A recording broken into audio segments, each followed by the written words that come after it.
News 8 at Sunrise in high definition continues.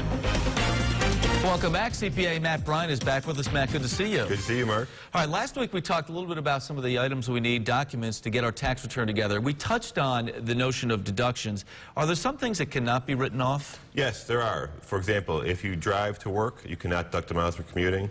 However, if you drive more than that for one day business trip, you can deduct the excess miles. Okay, so for a business trip you can. You mentioned, we talk about itemizing deductions.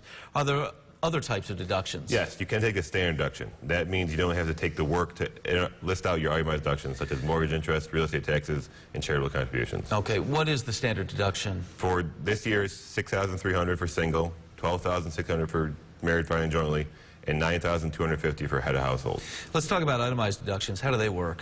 Those are where you list out each deduction individually, which would include mortgage interest, real estate taxes, charitable contributions, and if that total is greater than your standard deduction amount, you'll take that option. All right, so you got to do that calculation. What about Social Security taxes paid on our wages? Can we deduct that? No, Social Security taxes are not deductible. What about supplies that maybe we get for our jobs? Unless you're a teacher or an educator, only greater than 2% of your adjusted gross income can be deducted for supplies for work.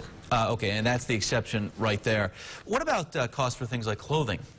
If you're required to wear a uniform or protective gear for work, you can deduct that. Otherwise, clothing is not deductible. All right, another one that's coming up a lot, increasingly these days, cell phones. Anything about that that can be deducted?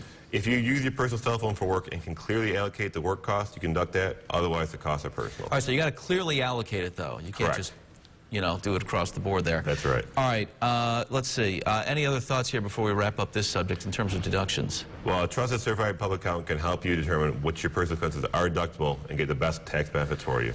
All right, Matt, as always, thank you. Good to see you. Thank you, Mark. If you missed any of this, we'll be sharing it on our website as well at rochesterfirst.com.